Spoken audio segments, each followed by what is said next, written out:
Buenas noches. Buenas noches, Buenas profe. noches, Fiorella, Eric, Raúl. Hola, profe, ¿cómo está? Buenas noches, profe. Buenas noches con todos. ¿Qué tal? Buenas. Quiero avanzar siquiera los 10 o 15 primeros minutos con culminar ese tema de ventas. Hay una parte que es importante en lo que corresponde al tema de vendedores, ¿no? Y de ahí ya empezamos con cualquier tema de consulta o cualquier otra atingencia que tengan ustedes para poderla resolver o hacer un conversatorio. ¿Ya, chicos? ¿Ok? Correcto. Entonces, habíamos visto lo que eran las estrategias FODAS.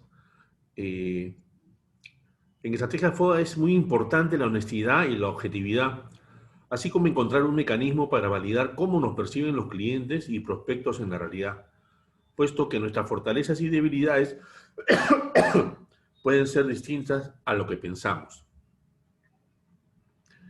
Hay un cuadrito de análisis de estrategia FODA en donde se optimiza, ¿no?, la forma a la cual tienes que atacar, ¿no?, las coincidencias de fortaleza y oportunidades. Hay que generar una estrategia para maximizar las fortalezas y las oportunidades. En debilidades, DO, debilidades y oportunidades, estrategia para minimizar las debilidades y maximizar las oportunidades. Abajo tenemos amenazas, ¿no? Fortaleza y amenazas. FA, estrategia para maximizar la fortaleza y minimizar las amenazas. Debilidades y amenazas. DA, estrategia para minimizar las debilidades y amenazas en ambos casos. Los vendedores. ¿Quiénes pueden ser vendedores? En una empresa todos somos vendedores y en seguros no solo los comerciales deberían tener esta función. Eso sí es muy importante. Antiguamente, y creo que en algunos todavía se mantiene el tema de que una persona es técnica y otra persona es vendedora. Bueno, yo toda mi vida he sido técnico, nunca he vendido seguros, pero creo que uno tiene que adecuarse e irse capacitando, ¿no?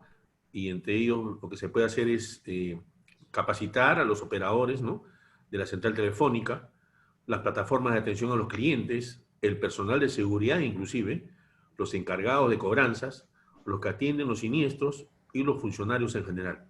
Todos somos vendedores, unos con más o menos habilidades que otros. El vendedor no nace, sino se hace, como el abogado, el médico, el ingeniero. No nacieron profesionales, sino se hicieron. Funciones y herramientas de vendedor.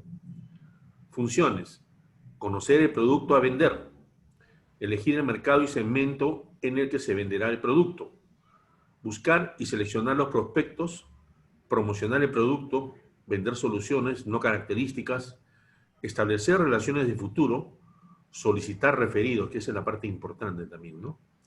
Herramientas: los productos, presentar los beneficios, los prospectos, buscar soluciones, la información del mercado, analizar el tema de la demanda, el tiempo, ver lo que es necesidad y oportunidad, orden de prioridades. Vendedores de éxito. Un momentito, por favor, chicos. Un momentito.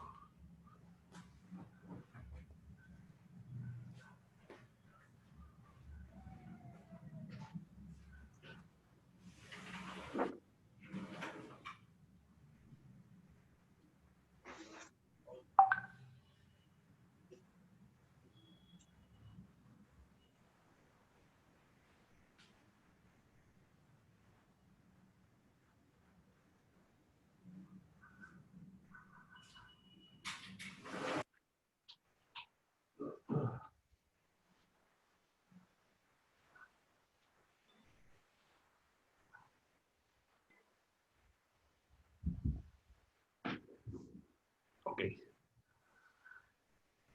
Las características de los vendedores de éxito son comunes. Tienen altas metas. Todos manifestaron que sus metas eran más altas porque sus objetivos económicos eran altos.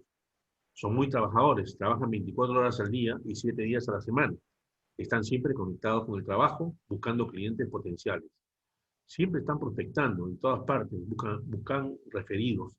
Se comprometen con sus clientes, aunque no se les pague por el servicio de postventa, se hacen cargo de los problemas que les plantean sus clientes, ya que lo asumen como parte de la venta y saben que eso les reporta referidos. Son persistentes y determinados, nunca se dan por vencidos, piensan, si no es ahora, será el próximo mes o el año siguiente. Seleccionan sin excepción, conocen a cabalidad los productos ofrecidos y los de la competencia. La venta personal. Expertos reconocidos en mercadeo como Philip Kotler y Armstrong definen las ventas personales como la presentación personal que realiza la fuerza de ventas de la empresa con el fin de efectuar una venta y cultivar relaciones con los clientes. Las ventajas de las ventas personales son que el mensaje de venta se ajusta a las motivaciones e interés de cada cliente potencial. También permite relacionar los beneficios de los productos y servicios con las necesidades y deseos de los clientes. Igualmente, permite resolver objeciones al instante y efectuar la venta. De igual manera, posibilita dirigir los esfuerzos hacia prospectos precalificados. Y finalmente, pero lo más importante, permiten cultivar y mantener relaciones duraderas con los clientes. Por ejemplo, evaluar los cambios en las necesidades por puesto de trabajo, familia, empresa, y trabajar para satisfacer sus necesidades.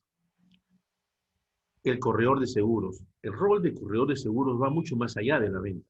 Es también asesorar y facilitador de información especializada antes, durante y después de la venta, la cual está implícita en la asesoría. Representante ante la compañía de seguros en los actos administrativos. Negociador de las condiciones del contrato sobre coberturas, primas, deducibles, garantías, facilidad de pago, entre otros. Administrador de los riesgos y contratos de seguros. La prenegociación, ¿qué cosa es? La definición. Son acciones que una parte puede realizar sin entrar en acuerdo con los demás. Para poder negociar, debemos saber cuál es nuestra mejor alternativa antes de negociar. Mejores alternativas antes de negociar. Debemos saber cuál es nuestro MAN y así podemos mejorarlo. Un buen resultado es cualquier acuerdo mejor que nuestro MAN, porque es las mejores alternativas antes de negociar. Ejemplo, si decido vender mi casa, ¿cuál es mi precio mínimo? ¿Qué puedo hacer si no logro venderla?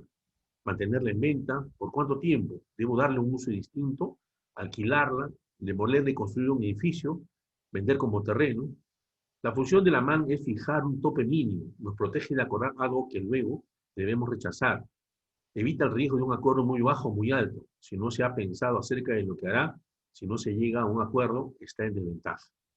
La MAN genera seguridad y poder en la negociación. Mejores alternativas antes de negociar MAN.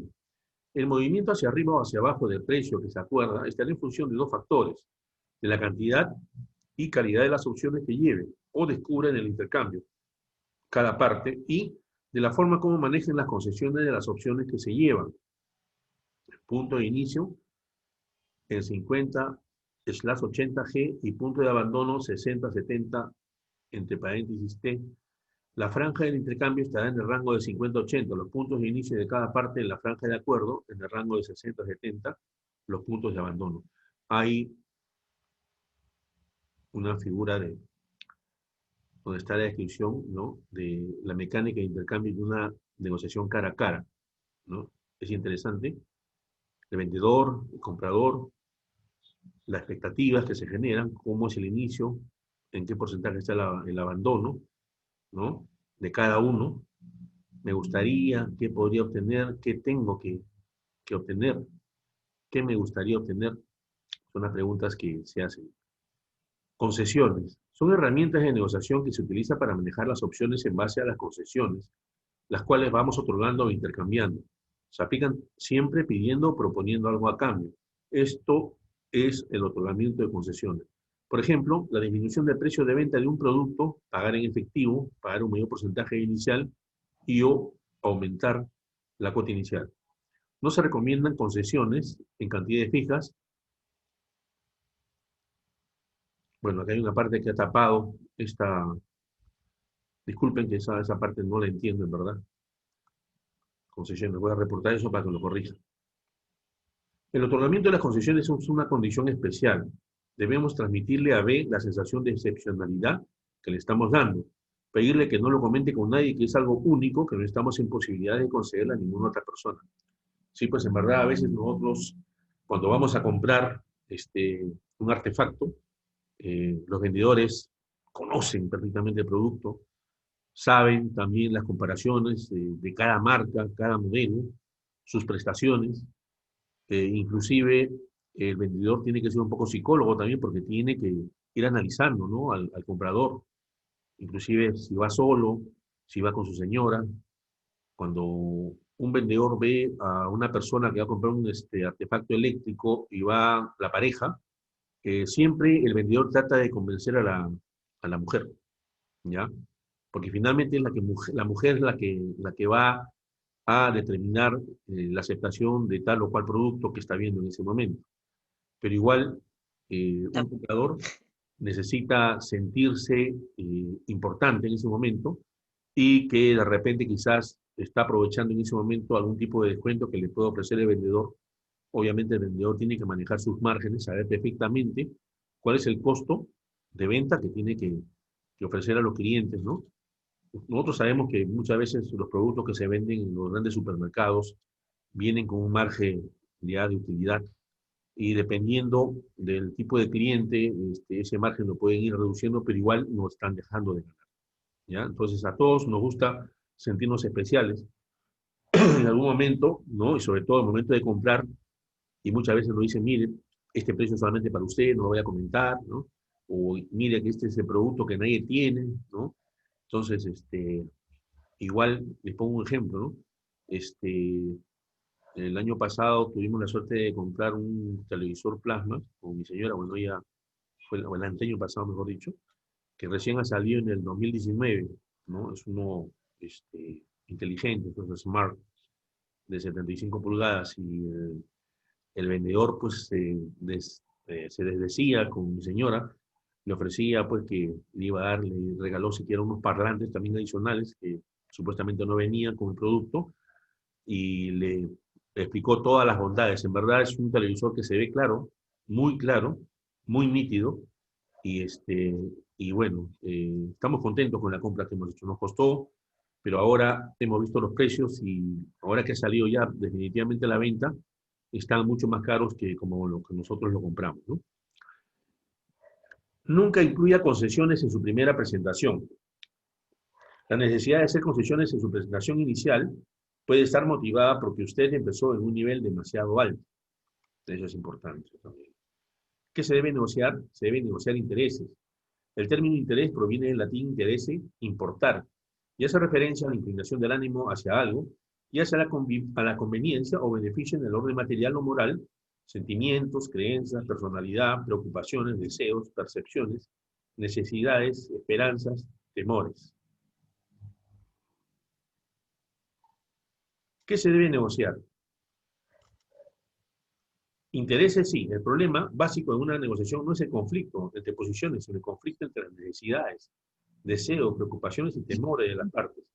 Estos deseos y preocupaciones son intereses, los cuales motivan a las personas. Los elementos fundamentales en las negociaciones por intereses que por lo general se observa son escasa habilidad para comprender los intereses de la contraparte, asumir intereses de la contraparte de una manera simplista y no ser sensible a la búsqueda de los intereses y necesidades que el otro siente. Se le atribuyen intereses al otro y durante la negociación no se evidencia casi ninguna preocupación por indagar realmente los intereses de la contraparte. A los intereses se le puede identificar como implícitos, intangibles y hasta inconsistentes para comprender. Los intereses que entran en una negociación se deben comprender los intereses propios y los de la otra parte, lo cual se da a través de ponerse en el lugar del otro, que es la empatía, y analizar cada una de las posiciones que se asumen, identificar la decisión básica que la otra parte probablemente cree que se le está pidiendo, comprender que cada parte tiene muchos intereses y jamás suponer que cada persona de la otra parte tiene los mismos intereses. La búsqueda de los intereses básicos que están motivando a todas las personas, lo cual permitirá progresar en la negociación. Bueno, chicos, estamos en el minuto 16. Hasta acá llego en el tema de la lectura, ¿no? Y empecemos a ver algún tipo. Henry, buenas noches. Recién te estoy apreciando. ¿Algún Buenas comentario? noches, profesor. Buenas noches. ¿Qué tal, Henry? ¿Cómo está? Ya estamos, profesor. Raúl. Todo bien, Profe, Sí. llegando del trabajo. Qué bueno, Henry. ¿Qué tal, Henry? Ok, Profesor, Una Sí, pregunta. sí. Esto concerniente a esta semana, lo que es ventas. Este, bueno, yo recién estoy que entro en el mundo de las ventas de seguros. Ajá. Y usted mismo ve, por eso estoy llevando el curso ya, pues, ¿no? Está Entonces, bien. para salirme Es a vender y a necesario. dejar de estar atendiendo siniestros. Lo más difícil, Henry, creo que es el primer paso que siempre se da. Ante una situación que nunca has enfrentado, el primer paso creo que siempre es el más difícil, pero es el mejor, porque ya estás empezando, ¿no? Y vas a ver que poco a poco se te va a desarrollar ese gustito por el tema de las ventas, ¿no? Sí, pues, aunque a veces la venta varía, pues, ¿no? La venta muchas veces depende. Hay algunos corredores que he visto que lo ganan no porque le ofreces algo o le dices algo, sino porque lo atiendes bien. Yo Correcto. estaba trabajando, no sé si escuchaba usted de un corredor acá en Trujillo, FAS, asesores, del señor Francisco Aguilar. Acá Creo tiene que sí, cuentas, creo que sí. sí, tiene cuentas regulares acá en Trujillo, en Trafesa, tiene Transpesa, ¿no? Empresas a nivel nacional, pero el señor me contaba que todos sus clientes lo ha ganado no por ofrecerle un seguro, sino le ha ganado porque lo ha atendido alguna vez un siniestro. Lo llamaban para asesorarlo y él lo asesoró y de la noche a la mañana lo llamaron, le dijeron, ¿sabes qué puedo hacer para que me trabaje contigo? Ah, tienes que firmar acá nomás la carta de nombramiento y listo. Y dice que así ha ganado 2, 3 empresas grandes. Qué Nada bueno. más, dice, yo no he ganado, me dice, no me he ido nunca. Porque yo le preguntaba, ¿no? Cuando estaba con él trataba de preguntarlo, porque cómo se inició en esto, ¿no? Y me contaba así, ¿no? O sea, Claro. y claro que esto es bueno también porque si no es por un lado, es por esto, ¿no? Por el tema de ver de vender, ¿no? Sí. Si tú te pones una meta, no sé, de prospectar personas y diaria de 10 personas, de 10 siquiera una te aceptará, pues, ¿no? Por Claro. decirle, exageradamente, pero ahorita en el tema de la pandemia está un poco complicado, ¿no? De repente es muy alta esa expectativa que le estoy indicando, pero por algo se tiene que comenzar, si no puedes por 10 por 5, ¿no?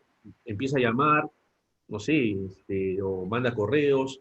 Tú sabes que, a ver, no me gusta hablar de esto, pero se sabe, ¿ya? Yo vivo acá cerca por la avenida Wilson, y en la avenida Wilson, acá en el centro de Lima, es la mata de toda la información de las pymes, ¿ya?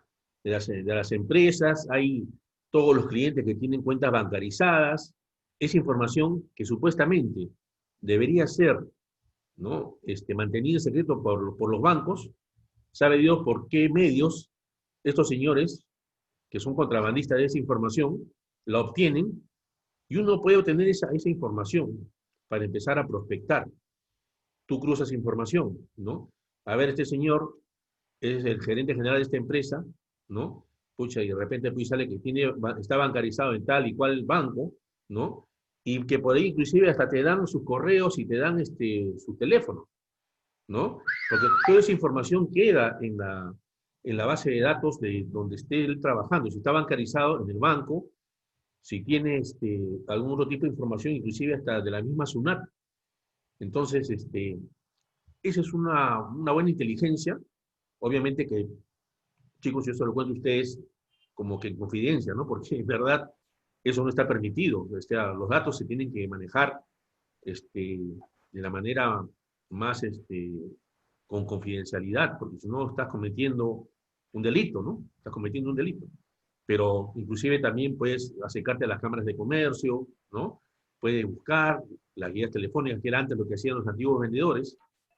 Antes las ventas eran una profesión y al menos la mayoría de vendedores que existieron y los mejores fueron los de Estados Unidos en Norteamérica, grandes vendedores, ¿no?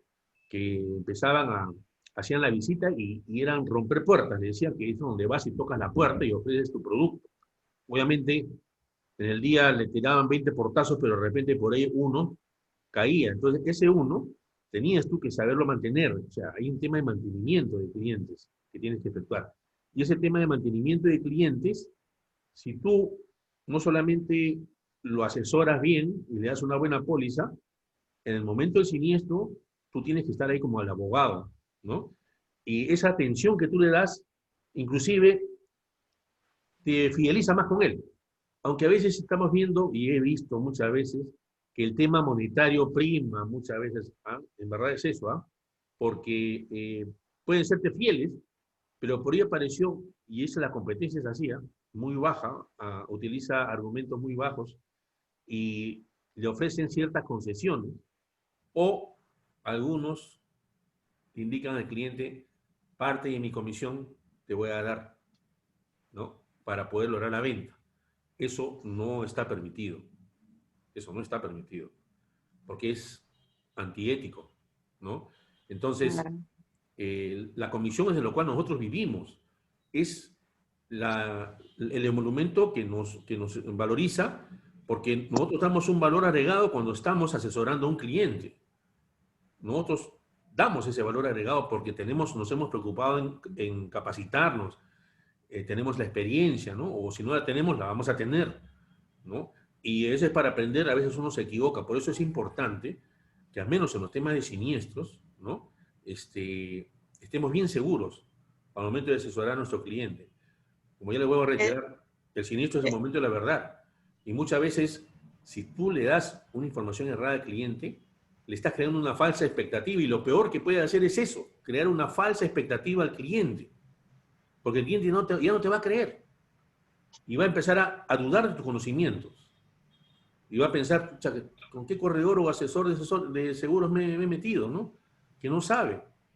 Me escribió muy bien las coberturas de Paporreta, pero a la final, en la hora del siniestro, me dijo que sí tenía cobertura. O sea, por eso tampoco no va a adelantar opinión, ni a favor ni en contra. Siempre esperar, ¿no? El pronunciamiento de la compañía de seguros, ¿ya?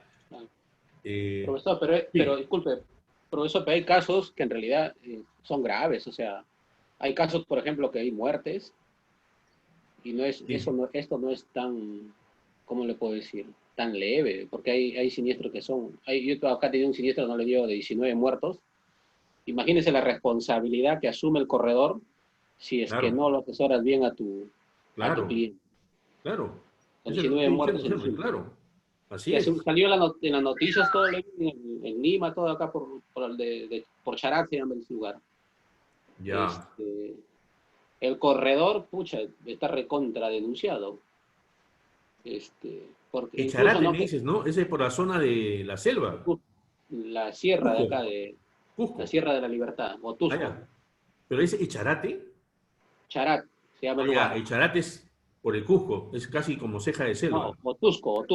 Ah, ya, Otusco, ya, ya. Ok, ok, ok. Otusco. Si hay un distrito por ahí, fue al abismo. Fue un despiste en realidad. Pestañeó para mí ¿no? Sí, sí. Mayormente Ahí la frecuencia de falla humana es muy alta, lamentablemente. sí, es toda una responsabilidad, pues, y el corredor a veces ahí es esencial, recontra esencial en ese tipo de siniestros. Claro, Porque los choques a veces lo asesoras mal, los choques leves o moderados, o daño material, por más severo que sea, pero lo asesoras. O sea, pero una muerte, 2 muertes, pucha, es un montón de responsabilidades del corredor. ¿Hasta qué grave, profesor, usted que sabe, hasta qué grave puede ser el perjudicial para el corredor en estos casos? no, no es perjudicial ni grave. Es tu deber asesorar. Es el deber asesorar. O sea, por más que sea un muerto o 19 muertos, igual tienes que tomar al toro por las astas y estar ahí. O sea, tienes que conversar bastante con la compañía de seguros y ojo, que en estos casos, en algunas pólizas, te otorgan la facilidad de que puedes conversar con los abogados también de la compañía de seguros. Obviamente que los abogados de la compañía van a defender los intereses de la aseguradora, pero tú en ese momento, si ves que el tema está muy complicado, puedes indicarle a tu cliente que busque la asesoría, ¿no?, de un abogado amigo, también para que lo asesore frente a este evento. Obviamente tú no tienes los conocimientos ¿no?, de las leyes que se aplican, ¿no? Entonces, y tienes que buscar empaparte lo más pronto posible con ello, ¿no? Inclusive también por tu lado, tú ir viendo un asesoramiento con un abogado amigo, ¿no? Para que te vaya indicando cuáles son los deberes y obligaciones que se han enervado, ¿no?, como consecuencia de ese siniestro y la muerte de estas personas, ¿no? Vas a tener que ver ahí las atenciones que se den a las personas si son ocupantes, ¿no? Obviamente la cobertura de ocupantes va a entrar ahí a tallar, y también tú sabes que los abogados le van a decir, oye, pero esta póliza, ¿no?, no solamente tiene cobertura de ocupantes, también tiene cobertura de pasajeros, ¿no? Entonces también te van a querer cobrar la responsabilidad civil frente, ¿no?, de pasajeros, ¿no? Entonces, es todo un análisis y tienes que ponerte a analizar cada caso de estos que tengas, que, bueno, felizmente casi no son la mayoría, pero sí, el día que se presenten, el corredor y asesor de seguros tiene que estar ahí. Tiene que estar ahí, y si se trata de un cliente muy importante, inclusive el mismo, he visto casos de corredores que contratan un abogado, ¿ya? Para que empiece a llevar las cosas y empiece a indicarle al cliente, ¿no?, todos los procedimientos y pasos que tiene que seguir, ¿no? Y sobre todo para que no acepte a priori, ¿no?, ninguna transacción, que es lo que mandan en la póliza, ¿no? O si tú tienes ese tipo de accidente con terceros y muertos, obviamente vas a tener presencia de personas que van a irte a reclamar. En este caso me refiero al asegurado y a la aseguradora. Entonces, en esas circunstancias, bueno, yo he tenido, como les comento, no sé si les comenté, mucho tiempo fui apoderado del área de seguros vehiculares en el área personales en Pacífico, y llegaba a cada caso, en verdad, era terrible. Inclusive yo atendía esos siniestros antes de que hubiera el SOAT, ¿no? De frente era la vena, porque empezábamos ya a tomar parte de lo que era la siniestralidad de la póliza vehicular. Ahora, en un primer rango, se suaviza un poco las cosas, ¿no?, en cuanto a la atención médica inicial, porque tenemos el SOAT, que es un seguro obligatorio. Pero desde el momento que ya hay una muerte, vas a tener pues toda una presión bien fuerte, inclusive con amenazas de irse hasta los medios. Es realmente increíble.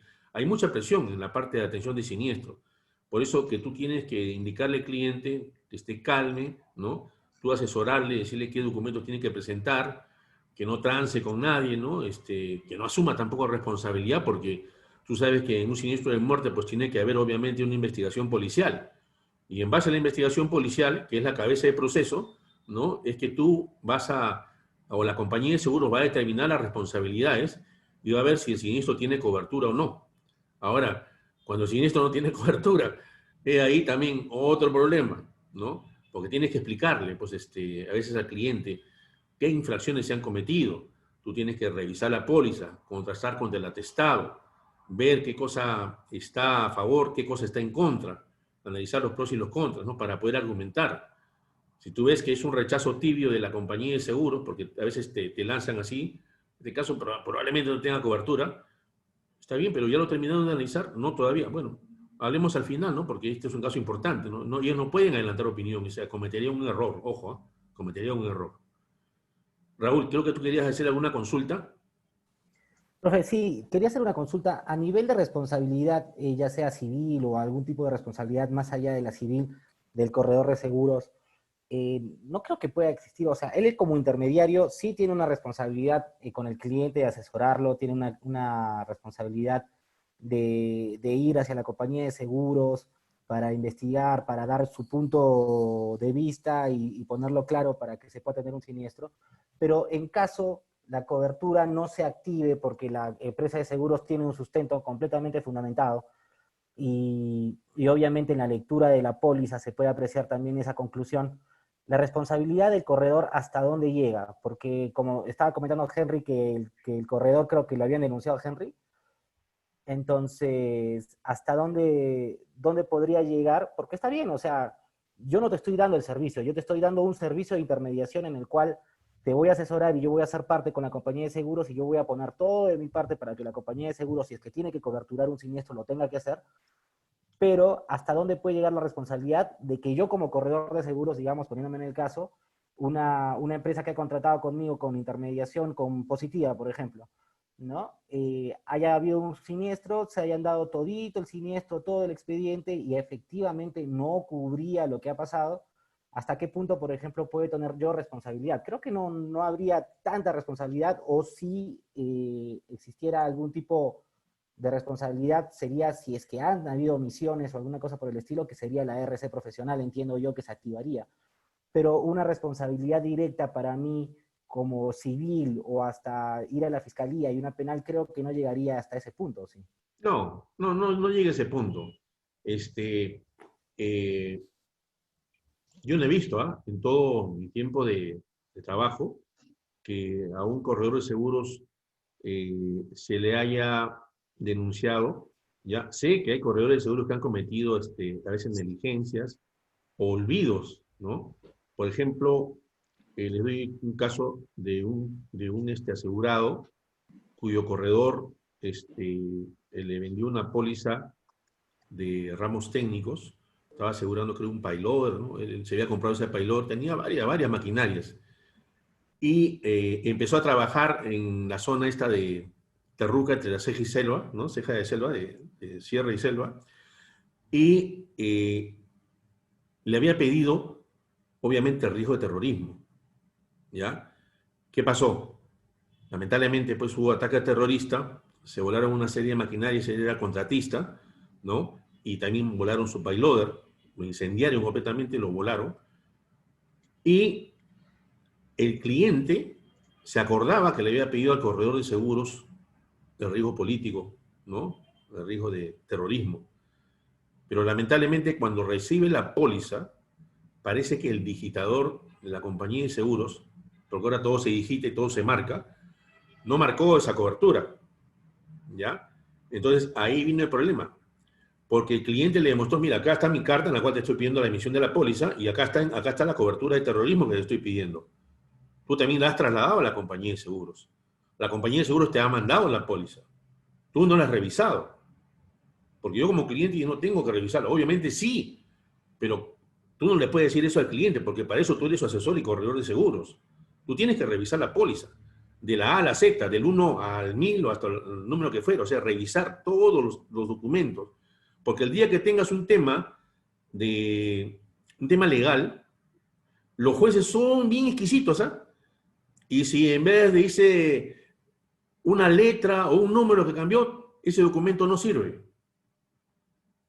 ¿Te das cuenta? Entonces tú no vas a poder argumentar que hay una póliza porque esa póliza no guarda relación con lo que es la realidad. Por eso es sumamente importante nuestra labor, chicos. Nosotros, con nuestro trabajo, nos promocionamos. Con nuestro trabajo podemos conseguir más clientes. Como dice Henry, ese corredor de seguros que él conoce, que en base a referidos, porque él lo han referido. ¿Por qué? Porque él ha dado una buena atención, ha dado soluciones, e inclusive no siendo sus clientes. Que eso es una labor ya social. Porque nosotros también a veces hacemos también las labores sociales, ¿no? Porque a veces nuestros familiares nos hacen consulta y nosotros también se las absolvemos. Nuestros amigos nos consultan, también se las absolvemos. Pero tenemos que enriquecer nuestros conocimientos y tenemos que asesorar bien. O sea, porque si no tenemos el debido conocimiento y la certeza de lo que estamos hablando, no conocemos las pólizas, eso sería lo peor que nos podría pasar, ¿no? Entonces, en verdad, la responsabilidad, en el caso que les estaba comentando hace un momento, obviamente el corredor de seguros tuvo que aceptar que no había sido diligente en su accionar, pues no revisó la póliza y no se percató que ya no tenía la cobertura de terrorismo. Felizmente, era un corredor que se inició desde abajo, ahora ya tenía una cartera considerable y en ellas varias empresas, y por lo tanto manejaba más o menos una póliza de RC de algo de $300,000, me parece, ¿eh? Y ese siniestro, el rechazo, porque el payloader finalmente llegó a un acuerdo con el cliente y aceptaba una reparación, ¿ya? Que se quema, como es todo fierro, básicamente las llantas, se pueden quemar los cauchos, todas las cosas, los vidrios vuelan, lo que fuera, pero aceptó una reparación. Entonces, la reparación significaba más o menos algo de $280,000. Entonces, él tuvo que presentar las pruebas, ¿no? Y tuvo que confesar que él había cometido, pues, una falta de diligencia y debido a ello había causado un perjuicio a su cliente. Entonces, ahí sí entra la póliza de responsabilidad civil profesional de un corredor o asesor de seguros, ¿ya? Eric, ¿alguna consulta? ¿Ninguna? ¿Estás calladito, Eric? ¿Qué pasa? No, ninguna, profe, todo está bien, estoy tomando Ah, ya, tiempo. correcto. Fiore, qué guapa está Fiore, caracho, es la única flor entre tantas espinas. ¿Ah? Gracias, profe. Todo ¿Qué bien, tal? todo bien. Ahí, escuchando ¿Algún caso, atentamente todo lo que dice. sí? ¿Algún caso que quieras comentar, algo de lo que te haya pasado porque es enriquecedor siempre tener estas conversaciones, en verdad. Si hubiera más tiempo, pero es que en verdad yo me debo a los recursos de EVIS y EVIS utiliza el Zoom, y el Zoom básicamente tiene hasta 40 minutos y a veces un poco menos y se corta. Entonces, me he quedado muchas veces así, a veces a medio discurso o a media lectura y bueno, ha ocurrido, ¿no? Pero si tú tuvieras algo de comentar, Fiore, respecto a lo que hemos comentado, a las labores del asesor, a de repente una mala asesoría, qué es lo que nos puede causar en base a lo que hemos estado conversando, ¿no? Ya en reiteradas oportunidades. Bueno, sí, en realidad en la experiencia que yo tengo hay bastantes cosas que encuentro en pólizas de por ejemplo, deducibles extremadamente altos, por ejemplo, una vez encontré una póliza de obras civiles, era una hidroeléctrica y estaba ubicada al costado de una represa, y todo el canal, si se rompía esa represa, podía inundar toda la obra, ¿no? Entonces, al final, y le habían puesto a primer riesgo y una suma asegurada menor a la suma total, pero, por ejemplo, eso me parecía que no era lo correcto, ¿no? Encontraban en pólizas que podría haber ocurrido un siniestro, nosotros dijimos, si toda la ubicación del riesgo está en un solo lado, ¿por qué te ponen a primer riesgo? Y es un riesgo bastante alto, ¿no? Claro. Entonces, esas cosas, por ejemplo, si se hubiera generado un siniestro, podría generar pues una responsabilidad del corredor. Y estás hablando de millones, no te alcanza una Así póliza de es. $300,000. Así es. ¿No? Entonces, Así es. ahí hay cosas que siempre los corredores, mira, en el medio hay muchos corredores que no son muy técnicos, son muy vendedores, pero y te digo grandes corredores, ¿no? Porque te estoy hablando de los número 1, el número 2, pero se encuentran errores de este tipo frecuentemente, porque no se revisa bien las condiciones de las pólizas, no se revisa qué coberturas son las necesarias para el riesgo. Tienes que analizar un montón de cosas. Es importante analizar todos los temas, las condiciones. Si te ponen, por ejemplo, una póliza de deshonestidad y te dicen, bueno, aquí están mis trabajadores, esa cantidad, verificar, ¿no? Que si efectivamente te están dando, porque la vez pasada me mandaron información de sus trabajadores, por ejemplo, de deshonestidad, y me ponían un número en la parte C y un número en la parte B, y después yo le pedí mayor información y me di cuenta de que en realidad la mayor cantidad debería estar en la parte B y no en la parte C. Entonces, Claro. si tú no lo revisas y lo pones así nada más, entonces pecas de mal asesoramiento, ¿no? Eso hay que revisar bien detalladamente. Entonces, después, en el tema de ventas, bueno, en mi experiencia yo sí me he iniciado de frente en las ventas y poco a poco Fiore, me he ido del creo que tiempo. ya me queda menos de un minuto, pucha, que el tiempo se pasa volando y cuando se conversan cosas interesantes, el tiempo se va volando. Chicos, Hay que gracias. despedirnos. Sí, gracias por su atención. Ya nos estamos viendo la próxima semana, pues, ¿no? ¿Ok? A usted, maestro.